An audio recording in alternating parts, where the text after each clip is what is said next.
Hi everyone, it's Fiona here from Shore Sitter, and we're delighted this evening to be joined by the other Fiona. So Fiona Carroll, who is a sleep consultant with Sleepy Lambs. Hi Fiona. Hi Fiona. Very confusing as we go on. But we're delighted to have you with us this evening, and we're delighted is watching back later. And we are this evening going to be talking about sleep routines and top tips for sleep success, because that's your area of expertise, Fiona. So you're going to share all your knowledge and insights with us. Yeah. All of us, yeah. If only we had time. But yeah, I will be giving definitely some sleep tips. And we've received a few questions as well, of course. So which you'll go through as well, of course. So yeah. And anybody who's watching us live, if you have a question as we go through it, you can just leave it here in the comments and I can see them. So I'll let Fiona know and we can answer questions as they come in. Or if there's questions afterwards, people who are watching back later, feel free to leave them on our Instagram, Facebook, wherever they are, and one or the other of us will see it and we will get back to you and answer whatever questions people do have. Absolutely. Yeah. Fiona, you're a sleep consultant. What is that? How did you get into it? And how do you help people change their lives and make everything a bit easier? Well, that's the hope, of course. Yeah. So a sleep consultant, I think a sleep consultant is a relatively new thing, I suppose. I think that parents in general just can potentially have a lot of sleep challenges with their little ones. Our babas aren't born knowing how to sleep. So it's really just about me helping and educating and supporting parents on helping their little ones to sleep better. Again, baby and children's sleep is a minefield, and there are numerous different reasons as to why your little one wouldn't be potentially sleeping as well as you may like. So as I said, I'm there to support parents and educate them. Knowledge is power, and for the parents to know about how to help their little ones have a better sleep, it's so important, and to know why they may have slept well or not well that day. It's just really important for them to have that capability and like that power as such, it's really important. I got into it. Yeah, that's exactly what I was going to ask. How did you get into it in the first place? So, I, empathize with any parent out there that is having any sort of sleep challenges or have had in the past, because I certainly have two. I'm a mama of two little ones. My daughter is 3 and my son is 2. And my son, and I've said the story so many times, I swear when he's older, he's going to be like, Mommy, we just stop talking about me. But he was quite challenging when he was a little baba. He used to wake up every 45 minutes to an hour every single night without fail, or he could have been awake from 3 o'clock in the morning for the whole day. And, for me and my husband, and it was great because, we were in a stage where we used to let ourselves every couple of nights kind of hold the fort with our son, so that other person got a full night's sleep at least a few times a week, which was so important. And I'm so lucky to have had that support. But it is very, very difficult. And especially when you're in that situation in the middle of the night, you just feel hopeless and alone. And it's just, it can be really, really tough. And you feel like it's just never going to end, So I really want now, I'm just so passionate now about helping families get past that. We are past that a long time now. Aiden is an amazing sleeper, and touch wood.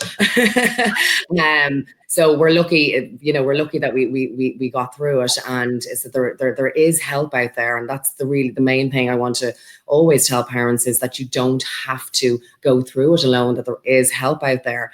I've been there, know what it's like, so I just want to be able to help families get through what I've been through and get out the other end. And you know what, it doesn't just affect, your little one, it can affect you as parents, your relationship.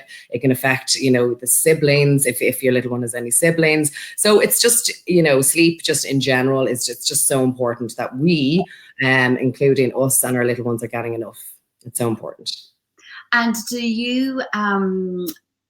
you then, sorry, I've totally lost my train of thought. When you were becoming a Do you want to ignore that question? It makes no sense whatsoever. Okay, so we go on to see what your top tips that you're going to share with us were, and some general tips for people to start off with their sleep routines and how they can start to, if they're having problems, what are some of the things that you think are beneficial all around for a good night's sleep? Sure, yeah, and you know what, and this goes for adults and babies alike. But I suppose the difference with our little ones is that, especially in the first few years of their life, they go through so many developments, and they're just a mile a minute, and there's just so much happening. So it's really important that, you know, and babas do tend to get overstimulated very easily as well. So it's really just important to try and have a sleep environment, for example, that's really conducive for a good sleep. So like that, wherever their sleep environment is, whether it be, you know, co-sleeping beside you in your room or their own room, just ensuring that sleep environment is conducive. So nothing to, you know, have too much stimulation in the room, having a calm interior, for example, having the room dark, without it being pitch black. So say between 0 and 10, where you can see your hand in front of you, and 8 would be perfect. Temperature obviously is very important as well. The HSE guidelines recommend 16 to 20 degrees. Again, now that there's the weather is changing and the seasons are changing again, just to be aware of that.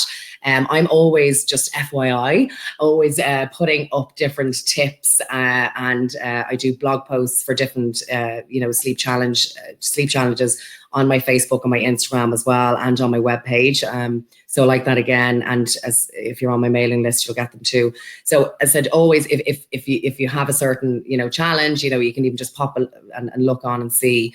I would have tips on it. So like that, going back to the temperature, I would have, you know, the differences with different temperatures and what to dress your baby in. That's really important as well, because we want to ensure that we're practicing safer sleep practices as well, which we're always very aware of as parents. We want our little ones to be safe when they're sleeping. Another big one is really, I suppose, anywhere between 4 and 6 months, you can start getting into a routine. The first few months is, you know, the 4th trimester. Everyone's just trying to figure everything out. Your baby's trying to get used to this new world as well. So, you know, anywhere really from 4 to 6 months, you can start getting into a bit of a routine. So like that, having a similar nap time, feeding time, playtime, and bedtime every day. Babies really, really adapt well and respond well to being in a good routine. It's like us, you know yourself, when we're on holiday. Yeah. Or after Christmas, we're like, oh, we just want to get back into routine again. So it's the exact same with children. It's safe to them. When they know what's coming next, it is safe to them, it's comfortable to them, and they really respond. And it's amazing for their development physically and mentally as well. Fiona, how much sleep do babies need as they age, or as their age changes? Does it change much? Yeah, no, it does. It does change. From newborn, for example, they're, you know, you'd be looking at, in the first couple of weeks, anywhere up to 19 hours a day. You know, they're racked from being born. You know, right. So it's not only tiring for you know, mama, it's also, and daddy too, of course, being there to support. It's also tiring for baby too. So you're looking at anywhere from, you know, initially 19 hours, but even up until 1. You're looking at up to 16 hours a day in a 24-hour period. So it doesn't change dramatically, you know, over the course of a year. It just shows you that we need sleep to function. We need sleep to develop in every which way. And sleep breeds sleep. So the more sleep we get, the more sleep we want. And it's just all around, you know, good, much better for our development, for your little one's development. Okay. And what about things like diet? Does that play a big factor in how well babies sleep? Yeah, absolutely. Nutrition is so important for our baba's sleep. You know, for the first 6 months, their main source of food obviously is milk, whether that be breast or formula. A lot of parents actually, you know, the recommendations for weaning our little ones are 6 months. Many parents do actually end up weaning their little ones before that, because they think it'll help them sleep better. And you know what? Sometimes that may work, but there's no studies to show that works. And sometimes actually can have the opposite effect, where their little tummies, you know, are not developed and ready for food. And sometimes it can actually have the opposite effect and make sleep more of a challenge. So it's really just ensuring that when you are weaning, and if you are going to wean early, for example, go and talk to your GP or healthcare advisor just to chat a bit more about it and as to why. But like that again, when they are weaned and having, yourself, when our babies are that age, they have nothing but the best. Every gorgeous vegetable and fruit, and you spend hours batch cooking and looking up different recipes and all this, so it's really important to have a mixed varied diet, of course, as well. Okay, brilliant. So we have a couple of questions. We might head on to those in a second. And if anyone has questions who's watching, pop them down in the comments now and I'll let Fiona know. But the question that I totally lost my train of thought on earlier that I wanted to ask is around what role do you then provide if parents are looking for support or help from you? What ways do you work when you're providing your services? Sure. So I provide one-on-one support with families, and what I usually have, the first initial stage is a 15-minute free consultation.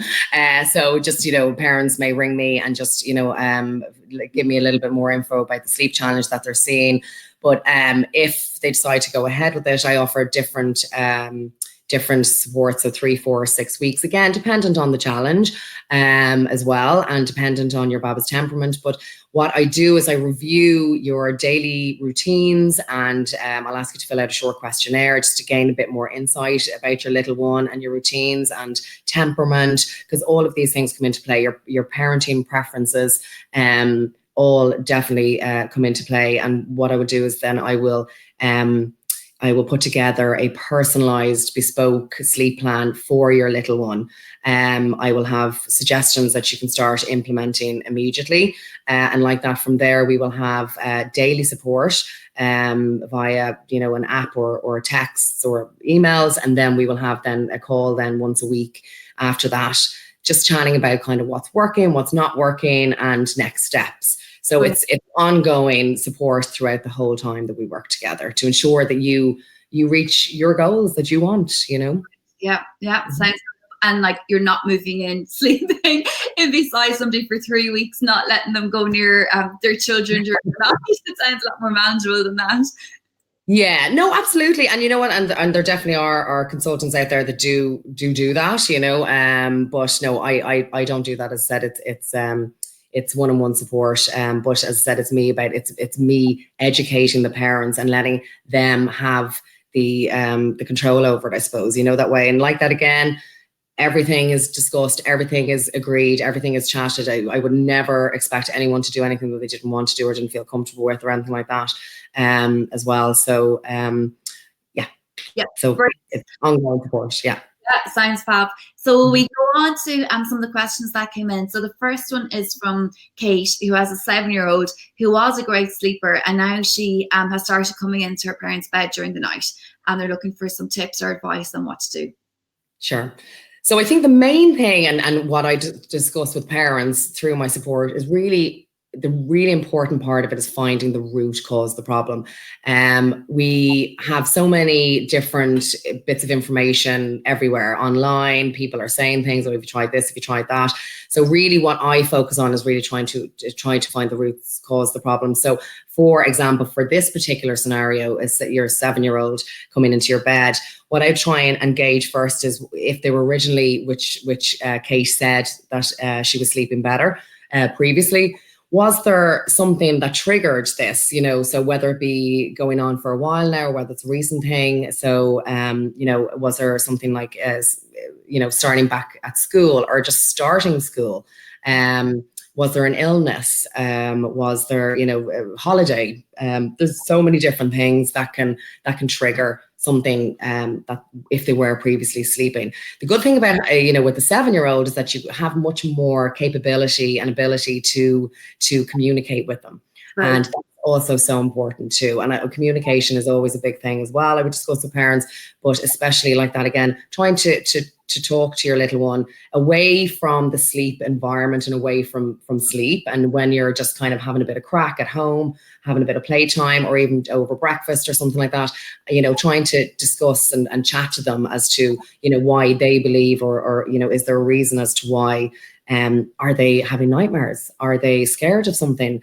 How are they with going down to bed in the first place? Are they happy with going down to bed? Or are they showing any fear? Are they having a bit of a bedtime battle? They just don't want to go down.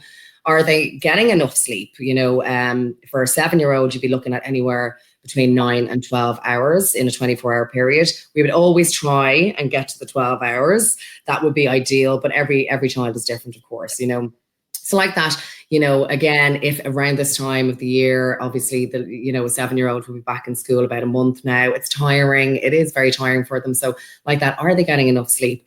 Maybe potentially putting them to bed even 15 minutes earlier. If they're showing tired signs prior to that, so tired signs would be, rubbing their eyes or just irritability, yawning, whatever the case may be. So there's like that again, there's so many different variables. But I suppose when you do find the cause of the challenge, then it's easier to kind of work with. But again, if it's something like that, maybe trying to put your little one to sleep a little bit earlier at night. Usually parents may think that if we put our babies to bed or our children to bed later, they'll wake up later. But I think we all know that is not the case. Even if you put them to bed at 11 o'clock, they're still awake at 6. So, but, again, if your little one is waking at 6 o'clock, for example, depending on what time they went to sleep, but that is a perfectly acceptable time, for children and babies to be awake. But like usually putting your little one to bed a little bit earlier usually means that they're not overtired going to sleep. And usually they just have a better, more restful sleep. Okay. That's brilliant. So that's one potential, so there's numerous other ones, Yeah, brilliant. The next question that's come in is from Molly, and she is asking about some tips on how to stop her 7-month-old from waking every 1.5 to 2 hours. She doesn't sleep to feed, and he just wants to breastfeed all through the night. So she's looking for some tips. Yeah. So this is so common. Everything is common, with little ones. At this age, 6 months, you can start getting into, as I mentioned earlier on, a bit more of a routine where like that, you will have the same wake up time every day, same nap time every day, same lunch, same playtime, and same bedtime every day. And again, ensuring that your little one is getting enough sleep. A lot of the time, oh no, that's okay. You can keep a sleep log and see exactly how many hours they are getting. For a 6-month-old, you're looking at 14 to 16 hours in a 24-hour period. So like that, again, if you believe that they're not getting that, then, it's really important to try and help them increase that. So looking out for tired signs, again, you could have a schedule as such that it could be based off just times or activities. Okay, well, I'll put her down at this time because we have to do this. But again, just looking out for tired signals. So let's just say you put your baba down for naps at 6 months, you'd be looking at probably around 3 naps a day or 4, dependent, on the length of the naps. But if you're putting your little one down, say at 10, for example, just because that's always the way you've done it. But if you actually start spending, a little bit of time looking at her, she might start showing signs of being tired prior to that. So it means you could try putting her down for naps a little bit earlier. And you know what, it's not uncommon for babies to be going to bed, at 6, half 6 in the evening time. That's so common, so, and I suppose the thing about with babies and children being overtired is that if they are overtired, it usually causes mayhem to sleep. It can cause shorter naps, bedtime battles, as I mentioned earlier on, night wakes, early morning wakes. So it just has this whole plethora of can cause this whole plethora of issues. Again, at 6 months, has there been something that has triggered this if she had been previously sleeping well? So has she just moved into her own room, for example? That's a big transition. Has she just started on solids? Could she be, is there anything potentially from her food that could be giving her a reaction when she's asleep in bed at night, for example? So there's, again, so many different variables. But it's really just about finding that and then hopefully being able to build from there and come to a solution. Okay, brilliant. Geraldine has just left a comment. Thanks for watching, Geraldine. And she said, good advice. So Yeah. I'm glad. Fiona. Good, thank you. So we did have another question that came in earlier from Georgia, who is asking about a sleep routine for her 6-month-old who keeps waking at 3 a.m. and isn't settling back. Mm-hmm. So yes, so again, 6-month-old, 6-month-old like that. Has she just moved into her own room like that as well? It's similar age, similar sleep needs. But again, like that, our babies are going through all these developmental milestones all the time that can cause strife to sleep. So, at 6 months, she could be starting to sit up, for example. And not usually what you'll see is if there is something coming, which is really exciting and it's always great. So either like that, she could be starting to sit up or roll over. Can potentially start around the 6-month mark. Some babies may be later, some babies may be earlier. It really all depends. I was talking to a mom the other day and her little one was crawling at 6 months. I was like, what? So it's all different. However, I suppose if you're averaging it out, around the 6-month mark, you will be looking at maybe sitting up and maybe starting to roll over, but that's even later again. Yeah. Nobody needs to panic if their 6-month-old isn't crawling around. Oh no! Oh God, no! Absolutely unbelievable. I couldn't believe it when she was telling me that. So I suppose the thing about it is that usually when there's a really exciting development happening or about to happen, your little one's sleep can be a little bit affected. And again, it depends on what's happening, whether like I said, what the milestone is. But also, not only is it kind of happen before and then, so for example, let's just say for a week or two before they actually start sitting up, and it can affect their sleep because there's so much going on in their mind. They're waking up in the middle of the night, and it's like us. We can wake up in the middle of the night and our head will start racing and we can't go back to sleep again. And it's like our babies, there's so much going on in their head all the time. And then when they do figure out how to sit up, they're so excited that they can sit up, and they just want to sit up all the time, so it does last. So if it is something, again, trying to find the root cause of the problem, is it going to be, is it something where something's happened recently like that, like sitting up, for example? And if that is the case, usually it's just a time period. It could last anything up to 8 weeks, but it could be as short as 3 or 4 weeks. But it is just a time. It will end. So I suppose it's just about being patient and working through it and just helping your baba. But like that, I will always go back to ensuring that your little one is getting enough sleep. And if there's anything that triggered the sleep to change, is really important too. Separation anxiety, for example, can really start kicking in from say about 7 to 9 months as well. So this could be something that's your little one is being affected by too. So like that again, trying to work through that, plenty of special time with your little one during the day, just one-on-one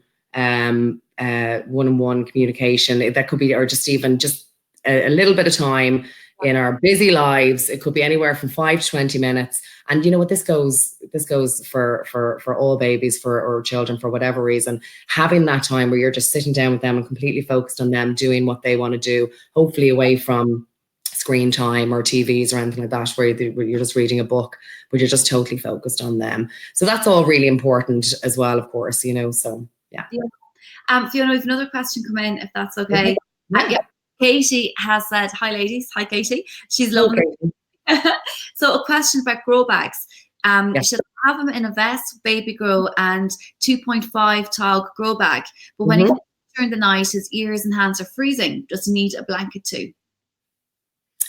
Well, it depends on the temperature of your baba's room. So like that, I have a guideline on my Instagram and Facebook page, segue, for different temperatures. But your little one's hands and feet and ears may tend to get cold. It doesn't necessarily mean that they are cold, and it's the same with the heat as well. So a really good way to find out whether your little one is too hot or too cold is that you check their chest or the back of their neck. But usually they do have cold hands and cold feet. Babies tend to have cold feet and cold hands. But the guidelines for a room, say around 17 or 18 degrees, will be 2.5 grow bag tog and a sleep suit, so a baby grow. And then anything below that, say from 16 down, you can add a vest. So yeah, that's that. And you know what, again, if you think they are cold, of course, maybe just, you know, review what they are wearing, and review their room. And if you need to, you know, add an additional layer, of course, that's fine. If you think they're waking up because they're cold, obviously that's a completely different story again. But yeah, usually what this little one is wearing is perfect for the temperature of the room. So you just have to keep an eye on that, really. Brilliant. Fiona, you've shared so much knowledge with us, loads of tips and advice. There's so many things to think of. So even suggesting things, it just all helps. So thank you so much for joining us this evening. Thanks so much for having me, Fiona, and to everybody, thank you so much for the questions, and it was an honor. Thank you.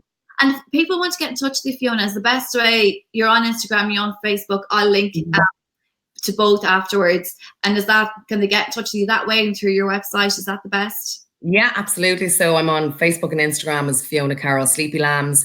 My webpage is FionaCarrollSleep.com. And you can contact me by phone, email, social media, everything. Well, Fiona, thanks so much for having us, or for joining us. Thanks everybody for watching. We really appreciate it. And we will talk to you all soon. Have a good evening. Take care, everybody. Bye.